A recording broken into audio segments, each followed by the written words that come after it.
Dexter and Bertie Yeager have earned remarkable success in business and in life by helping others to understand, unlock, and realize their true potential, whether it is business, ministry, or government. It is their hard work and dedication to helping others succeed that has earned them a reputation for developing strong communities. The inspirational story of their rise from rags to riches is as impressive as the lifestyle they now enjoy. But we came here for a special reason tonight, and that is to honor a couple of people who have overcome the fears of rejection, who moved beyond all the doubts and all the worries about what other people said. When people said nothing good can come out of Rome, New York, somebody did come out of Rome, New York. I'm going to ask Dex and Bertie to come up here so we can honor them for their achievements. Hi, young man. Hey. Robert Comer. All right, now get.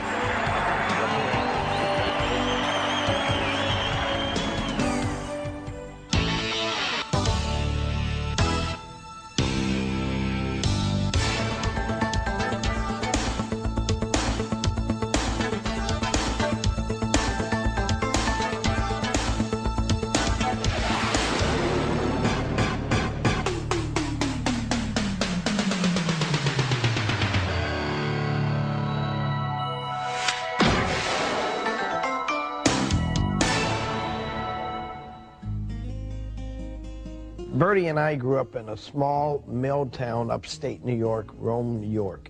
It was Milltown and Air Force Base.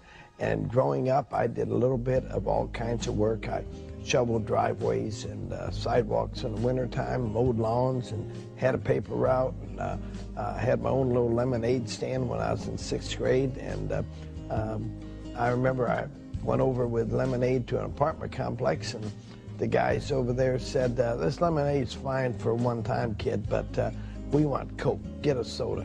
So changed my plan and took care of their needs, and I learned that at an early point.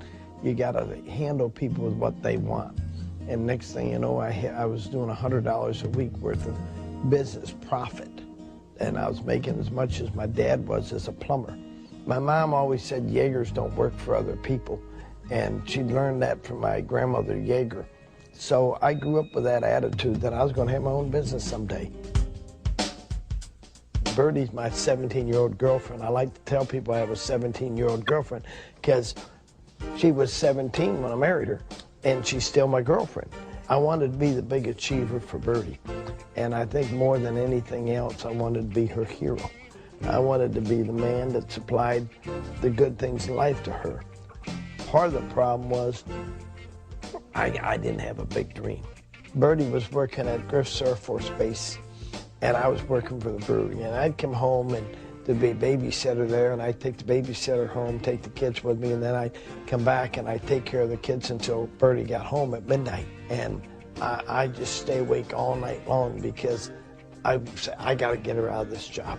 There was stress coming from everywhere, it seemed like. I mean, it was like I had 4 little kids, and working 8 hours a day away from home, and all the stuff that would go on at work and everything else, and all the little frustrations. And I just wasn't cut out to work a job with having 4 kids at home, and I just said no way. So after I quit and realized, we were missing my paycheck, and that's when the business came along, about 5 months after I quit work.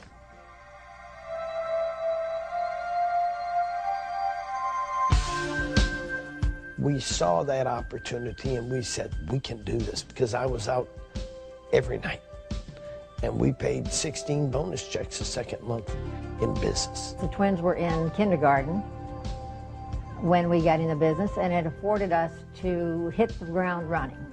And that's exactly what we did. And we became very committed and dedicated and loyal to this business from the very beginning. Bertie and I made a commitment that we weren't going to look at how much money we made for a year. We were going to do everything we can every night possible for the first 12 months, and then we would judge it. But so many people want to see what happens first few weeks, first few months. I just said, I'm going to give it my try. I'm going to give it all I got.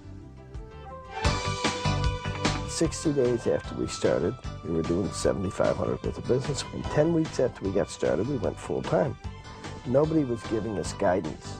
And the next 3 years, we just sort of leveled out. The Bible says a man without vision will perish. And we had to realize, first we had to learn to develop our own dream, to spend time to get our own dream together. I was starting to travel on the road a lot, and I realized that the Cadillac was the American symbol of success, and I needed one. But first, I had to build my business. Every time I had a bad meeting, after the meeting, I'd go down to the Cadillac garage, and I'd walk through all those Cadillacs every night with a flashlight. And then I'd go past a home that Bertie dreamed of having. She said she thought that house was gorgeous. And so she'd say that was the nicest home and she wanted a home like that.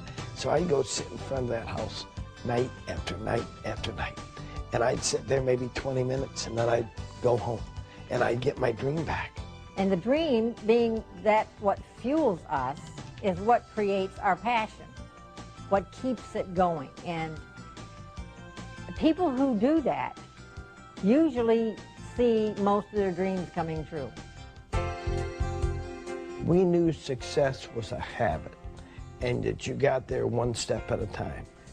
You're going to have your dropouts, you're going to have your quitters. You know, there's always somebody that could have done everything, but they never did, and they always have a good excuse.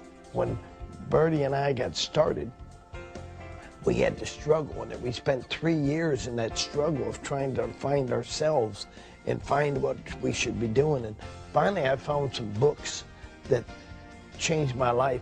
Those books helped me so much because I started with The Magic of Thinking Big, and it literally just impacted me because I found myself on every page that wasn't good. We put our system together and we taught many people the system, but we needed somebody to supply us with books and tapes and parts of that system. And we knew we were too busy to do it ourselves, and we tried other sources, and it seemed no matter where we tried, nobody quite understood. So we taught our kids. They took over and they started a business called Internet, and they've been a bridge through the troubled water that people have in the business to help them get the resources that they need to go hand in hand with our business. So we've been proud to see that affiliation that we have. What a blessing for people in this business to have what we never had.